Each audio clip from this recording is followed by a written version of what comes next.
Bonjour YouTube, je suis Sébastien et c'est une belle journée ensoleillée, même s'il fait que 4 degrés, donc ça va pas m'aider à faire le mortier, je pense. Et de toute manière, je commence par aller à la mairie pour un plan de zonage et des infos sur la déclaration préalable de travaux. Et après, à mon avis, on va rejouer avec la CNC, vu le froid, on va pas faire grand chose d'autre. Bon bah c'est une journée administrative bien remplie. La mairie, j'y suis allé, c'est allé vite. Il y avait une personne qui s'occupe de tout là-bas apparemment. Qui m'a reçu dans le bureau du maire parce que le maire était dans le sien, ça m'a bien fait rire. Globalement, je voulais la carte de zonage parce qu'elle n'est pas sur leur site, parce que c'est une grande carte et qu'ils ne sont pas apparemment capables de la mettre en PDF sur le site. Nous sommes zonés N, soit les bâtiments anciens à préserver et embellir globalement, ce qui n'interdit pas les piscines. La parcelle du jardin est dans la même zone, le reste est agricole autour. J'ai discuté avec cette gentille dame et donc il y a d'autres vieilles bâtisses zonées N dans la commune et certaines ont déjà des piscines, qu'elles soient naturelles ou creusées ou en bac.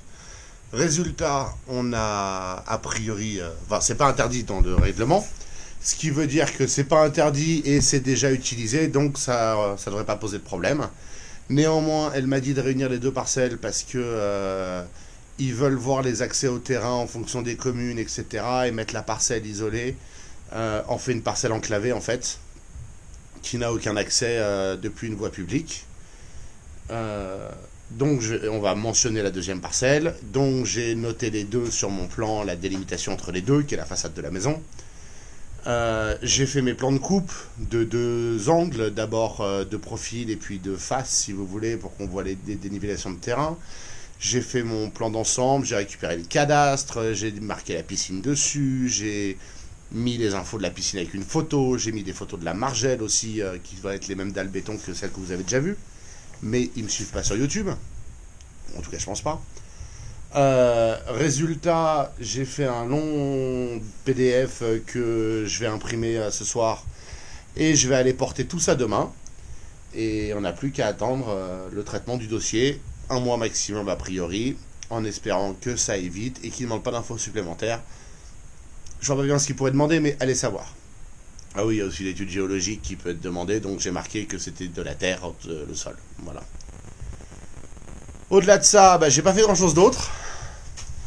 J'ai fait des recherches sur les pièces pour upgrader la CNC, donc la broche, Amazon 29 € ou AliExpress, elle est servée en combien de temps, ou c'est une Smart, elle est servée en combien de temps.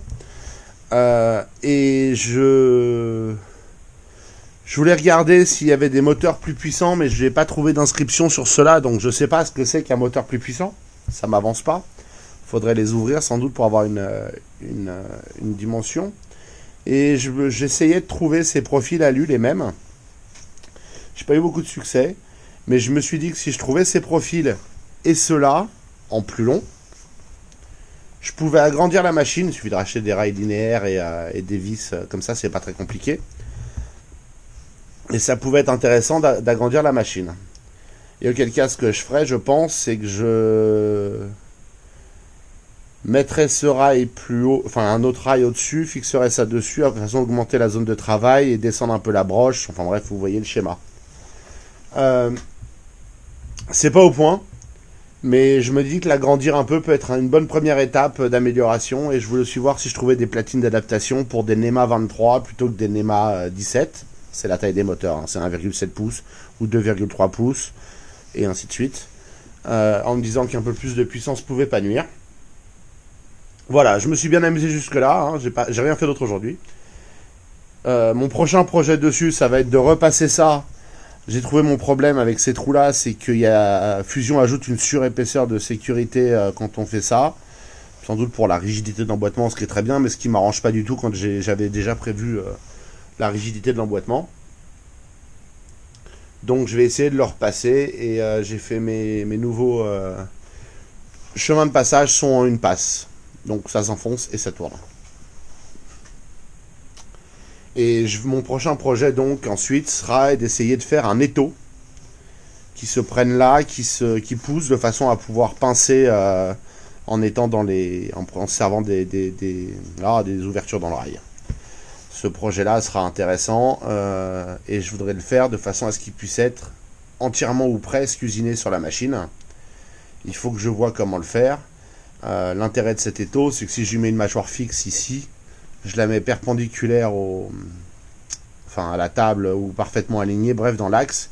Je l'usine en place en fait l'épaulement, ce qui veut dire que je peux pincer droit entre guillemets, ce qui serait à mes yeux assez intéressant.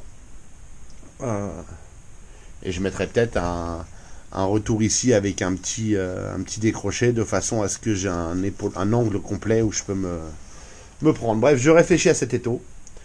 Et il faut aussi que je lui fasse une cabane. Autre chose que je suis en train de planifier.